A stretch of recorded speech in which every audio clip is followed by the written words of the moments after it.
Hello and welcome to Lakes Chat, the show that dives into all things Great Lakes. I'm your host, Jennifer Caddick with the Alliance for the Great Lakes. In today's episode, we're talking with Molly Flanagan, the Alliance's Chief Operating Officer and Vice President of Programs, to get an update on invasive species in the Great Lakes. We'll be talking about invasive carp, the status of efforts to regulate ballast water, which is a main pathway for invasive species into the lakes, and the latest news from Washington, D.C. on efforts to keep invasives out of the lakes. Hi, Molly. Thanks so much for joining us. Hey, Jen. Thanks for having me. And I'm excited to dive in to some conversation about invasive species with you. I love it. You're the first person to pick up on our little pun there. I'm excited about it. So we have a lot to talk about today. So let's start with invasive carp and just first an update on where these fish are and how close they are to the Great Lakes. We know they've been creeping up the Mississippi River Basin through waterways in Illinois towards the Chicago River and Lake Michigan for years now. But tell us, where are these fish right now and how far are they from Lake Michigan? So invasive carp are about 50 miles from Lake Michigan. And so that's like way too close for comfort, but it's not so close that we can't still stop them from getting into the lakes. And so we've zeroed in on a place that we've talked about before to make sure that they don't get any closer, and that's Brandon Road Lock and Dam. And so this Brandon Road location keeps coming up, and we've touched on it a little bit in some of our prior episodes. But tell us a little bit more about the Brandon Road Lock and Dam. So this is south of Chicago, near Joliet, Illinois, and what's proposed there and why it's such an important location. Sure. So Brandon Road Lock and Dam is a critical choke point in the river. And it's a place where we can stop invasive carp from moving any closer to the Great Lakes. So anything that wants to move from one side of the lock to the other side has to do it through the lock, which is an amazing opportunity to put some protections in place to prevent carp from traversing through the lock. So specifically, we're talking about silver and bighead carp. Silver carp are the fish that you see in the YouTube videos, jumping out of the water and knocking people out of boats. Downstate in Illinois, where these fish are prolific, they outcompete native fish for food and habitat. In some parts of the Illinois River, Asian carp account for nearly 90% of the biomass in the river. So these fish are bad news for the Great Lakes, and it's why we're so committed to keeping them out. And it's why Brandon Road is such an important part of our plan to make sure they never get there. So you asked about, what exactly are they proposing there?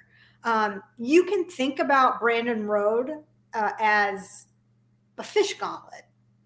It's a series of deterrents that are meant to keep the fish out of the lock so they can't use it to pass through it to get closer to the Great Lakes. And there's a whole host of technologies that they're looking to install at Brandon Road. There's something called an acoustic fish deterrent, which is basically like really loud, bad music. I mean, I don't know exactly what the sounds are that they use to deter fish, but imagine if you walked into a room and your ears started bleeding from like really awful music. You would walk back out of the room. Same idea for the fish. They get close, they don't like it, they swim away. There's an air bubble curtain that's intended to help keep them from getting trapped up in spaces between boats that use that lock to go through the river. And then there's also an electric barrier, and that is exactly what it sounds like, an electric current through the water that when fish swim close to it, they feel it buzzing, just like you might if you were getting closer and closer to something that's buzzing louder and louder, swim away. Or if they're not that smart and they swim into the electric barrier, they get stunned and flushed back downriver. Got it. So lots of stuff proposed there, which sounds like a good idea. Have as many options as possible to keep those fish away from getting closer to Chicago. And so I know, though, that the Brandon Road, this project that's proposed at the Brandon Road Lock and Dam, it isn't the first effort, right, to keep these invasive fish out of the lakes. And I know there's already one of those electric barriers closer to the lake just south of Chicago. So why isn't that one barrier enough? Why do we need all this extra stuff? Yeah. Why isn't one barrier enough, and why do we need to build another? So the U.S. Army Corps of Engineers, just like you said, operates a series of electric barriers in the Chicago Sanitary and Shipping Canal in Romeoville, Illinois. And right now, these electric barriers are the last line of defense between invasive carp and Lake Michigan. And they're really important, but they're flawed. There have been a number of studies that have shown that these electric barriers are less than 100% effective. So the studies have shown that schools of small fish can clump up together and swim through the barriers, and also that barges can trap and pull fish through the barriers. And so these are some of the things that the Corps is working to address at Brandon Road. I talked about the bubble curtain that would keep the fish out of getting trapped in the barges. And they're also working on really maximizing that electric current. And they're going to have the ability to make tweaks to that electric current and that sort of the way that they're moving electricity through the river there that should make it more effective at keeping smaller fish from swimming through it. And so these existing efforts at Romeoville are necessary. They're something that the Alliance for the Great Lakes and our partners support each year because it's something that requires funding from the federal government each year to keep turned on. But some of these problems with those electric barriers are the reason the Corps has identified these additional protections at Brandon Road as being so important to keep Asian carp out of the Great Lakes. Got it. That makes sense. Now, this is a pretty expensive project. What's being proposed at this Brandon Road facility. What's the rough price tag for all this? I mean, Jen, what is $1 billion between friends? No, seriously, the price tag, it is estimated right now at close to $1 billion. It's actually $860 million or so in FY21 dollars. But there are a couple things I want to note about that estimate. First, the Corps included a really big contingency. It's sort of like if you are planning to remodel your kitchen and you think it's going to cost $20,000, like for real, but you plan on it costing $80,000. So the Corps built in this really large contingency because we don't know for sure how much these technologies or installation of the technologies is going to cost. The Corps is working with the states of Illinois and Michigan and the other Great Lakes states to find ways to bring these costs down without sacrificing any of the effectiveness of the project. So while I jokingly say $1 billion, the hope is that the actual price tag is going to come in under that. It's also important to note that we're trying to protect an enormously important economic driver in our region. The Great Lakes support a $7 billion a year fishing industry and a $16 billion a year recreational boating industry. And so $1 billion, it is really a lot of money, but these numbers, I think, really help put that into a different context that doesn't make it seem quite so large. That makes sense when you think about what's at risk if these fish get all the way through to Lake Michigan. Yeah, right. It's worth spending $1 billion to protect billions and billions and billions of dollars. Yeah, because as we've seen in those, and you mentioned this earlier, in the low, in, for instance, Southern Illinois waterways, once these carp are there, they're not, it's very difficult to get rid of them, right? Right. And we've seen that time and time again with aquatic invasive species. Once they're established in an ecosystem, they are impossible to eradicate.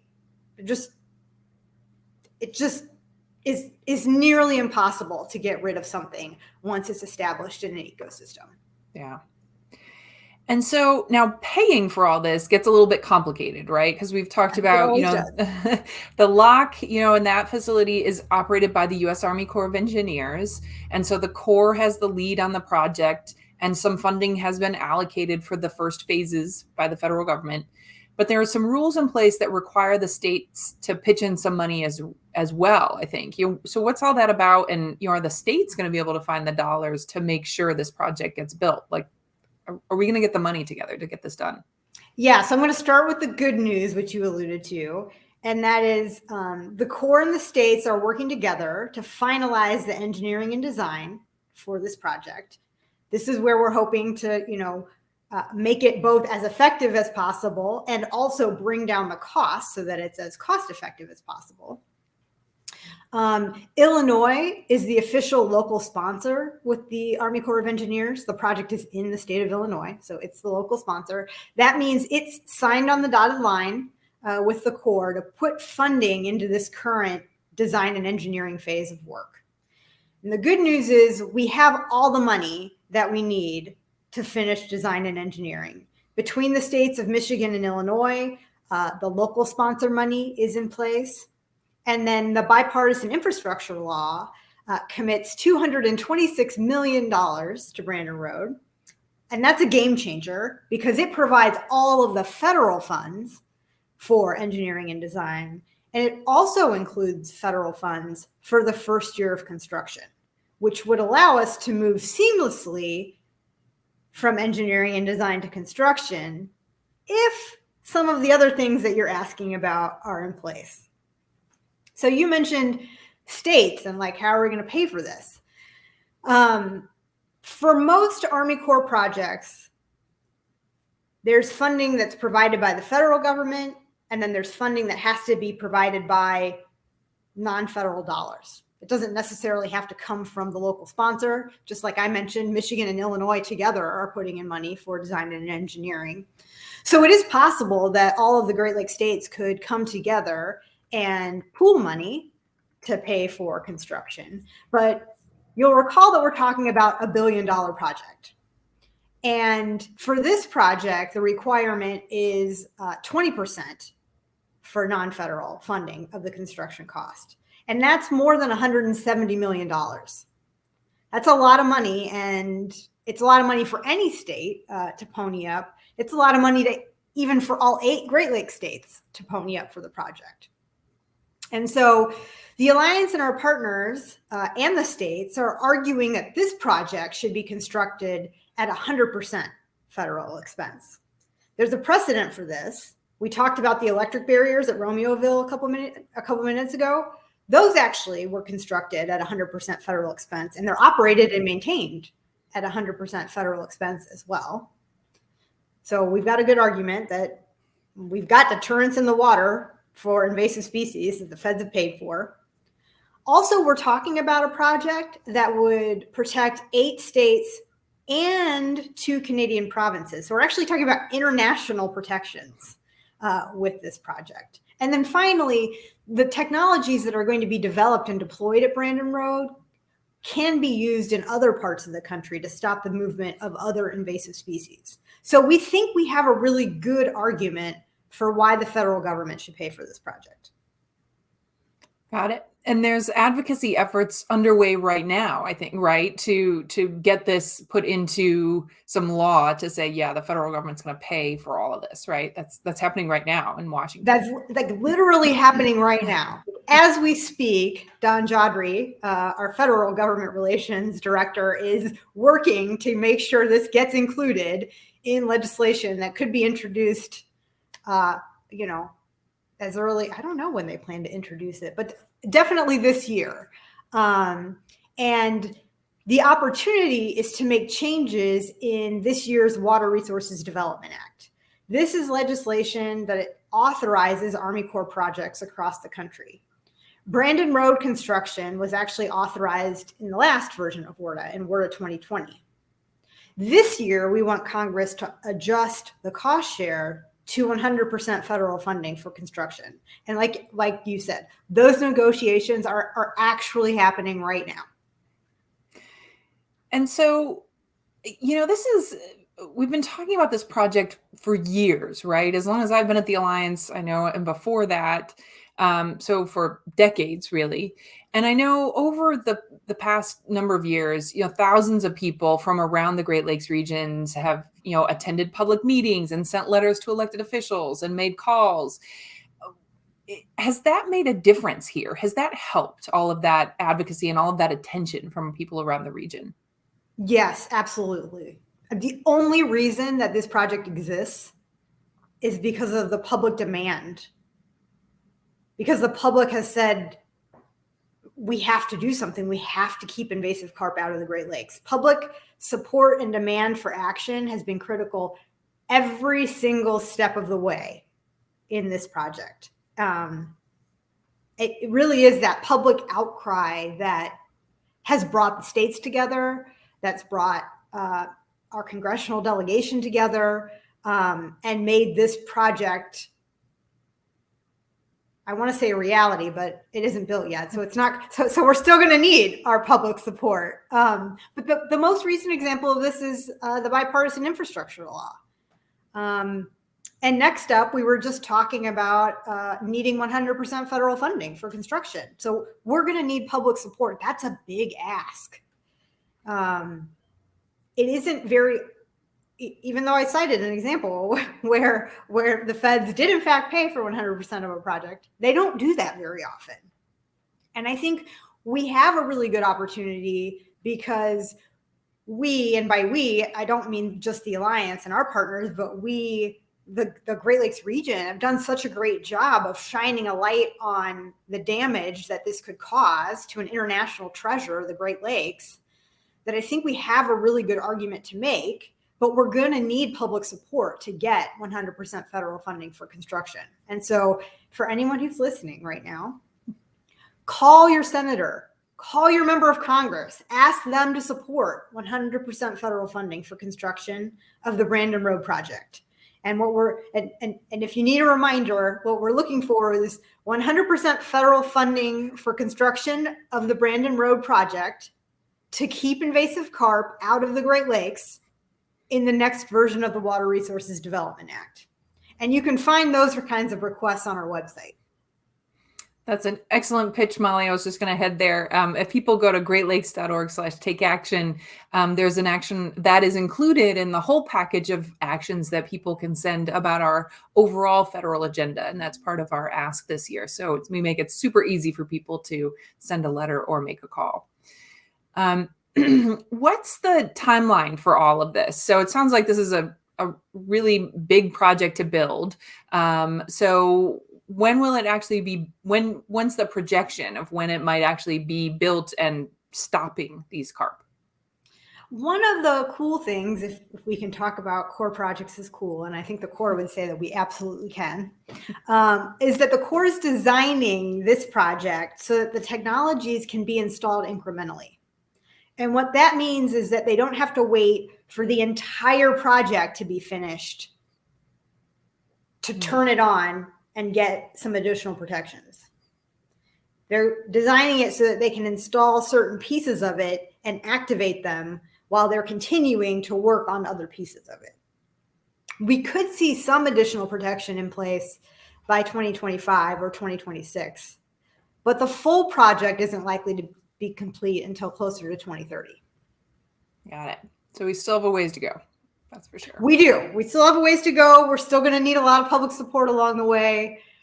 We're still going to need all of the efforts of the state of Illinois to harvest fish and keep pressure down for those fish to move closer to the Great Lakes. We're still going to need operation of those electric barriers at Romeoville. But yeah, we're moving. We're like in the middle of engineering and design, and I think they could launch construction as early as FY24. So it's like right around the corner. That's great news. That's great news for the Great Lakes for sure. I do want to shift a little bit and take a few minutes to talk about the other pathway for invasive species into the lakes, and that's ballast water. So we haven't talked about ballast water in a little while, a couple of years, but remind our audience, what is ballast water and why has it been such a focus in the fight to keep invasives out of the lakes? Absolutely. And I love talking about ballast water, so thanks for asking. Ballast water is what ships use to balance themselves when they're loading and unloading cargo. So they take on ballast water when they discharge cargo so that the ship will remain lower in the water and safer to navigate to the next port. And they discharge ballast water when they take on cargo. But it's not just water that they release. If they were at a port, if they were at some freshwater port somewhere else in the world, and they were unloading cargo and taking on ballast water, they're sucking up sediment and any other like critters that are in that water. And so then when they release that at a Great Lakes port, as I said, they're not just releasing the water, they're releasing anything else that might have gotten pulled up in with that water. Ballast water is the most common way that aquatic invasive species have gotten into the Great Lakes. And so it's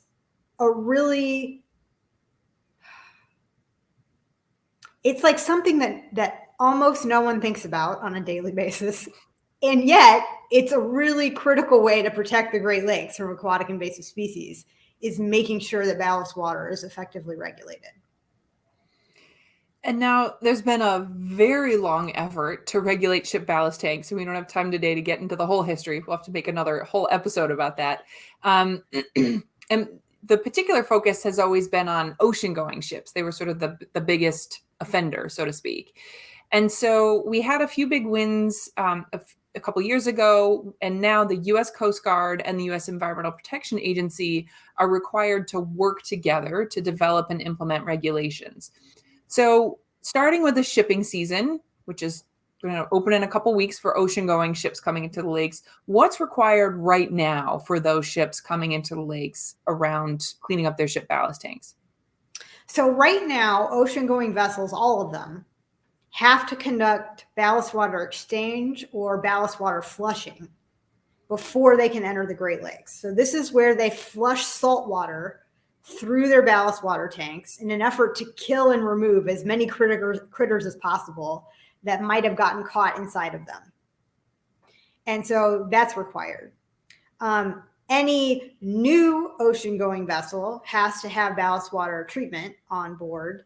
And anytime an ocean-going vessel goes into dry dock, it has to install a ballast water treatment technology. You can think of ballast water treatment technology as like a mini wastewater treatment plant for ballast water.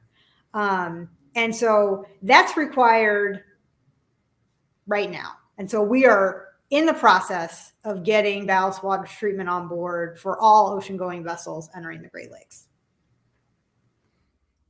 Now, there's a loophole, though, right, in all these regulations around ships called lakers. And those are ships that only stay in the Great Lakes. They don't ever go out on the oceans. So why are they a concern, and what's the problem there?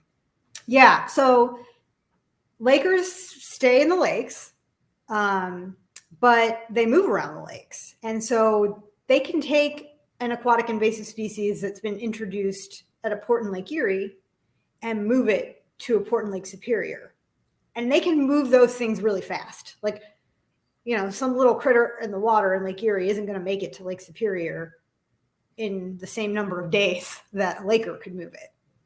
So we need to stop the introduction of new aquatic invasive species. And we also need to really slow the movement of invasive species to give us time to react and contain new invasions when that is possible. If you can catch an invasion early and you don't have an established population, there is a chance that you could prevent a new invasive species from establishing itself in the Great Lakes.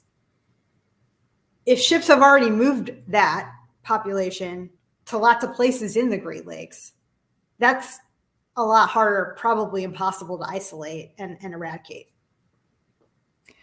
And so what's the status of regulating the lakers? I know that the Alliance has been, and other groups have been doing some advocacy to close up this loophole. What's the status of all that? I have some good news on this front. Canada is regulating all lakers that operate in Canadian waters by requiring them to do ballast water treatment by 2030, I believe. So Transport Canada is regulating lakers. The U.S. is in the process of developing new regulations for ballast water.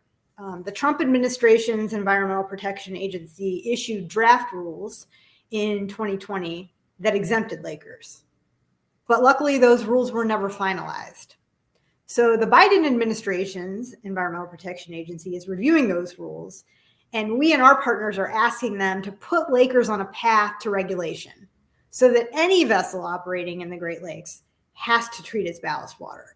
We're not asking Lakers to do more. We're asking Lakers to do the same. We want ocean-going vessels and Lakers both to have to treat their ballast water. So any of these big vessels operating in the Great Lakes have to treat their ballast water to protect the Great Lakes from invasive species.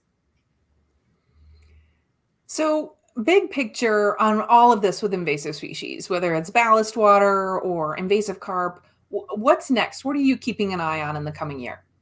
Yeah, so we're definitely keeping a close eye on EPA's ballast water rules. We don't know when we might see news about that. They did a round of public listening and did some additional engagement of the states a while back, and the federal government is at work. And so we don't know exactly what they're working on, but we know they're working, and we're eager to see what they come up with. We're hopeful that, as I said, they will put Lakers on a path to regulation so that they will need to treat their ballast water. We're also closely watching the Water Resources Development Act, which I mentioned earlier, looking to see that we get 100% federal cost share for construction at Brandon Road. And then at the state level, actually in Illinois, we're watching because Illinois is going to have to sign another dotted line with the Corps of Engineers in order to move to the construction phase of the project. And that's scheduled to happen this year. And so there's a lot of things swirling and happening at the same time as we're trying to get 100% cost share for the federal cost share for the project, and also trying to get Illinois, to sign on the dotted line for construction. And so those are the three things I say we're watching really closely this year. And I think, at least two of those, and maybe even the ballast water rules, frankly, are all things that supporters of the Great Lakes and supporters of the Alliance for the Great Lakes can engage in. Word is a legislative process. So again, action alert on our website, call your senator, call your member of Congress.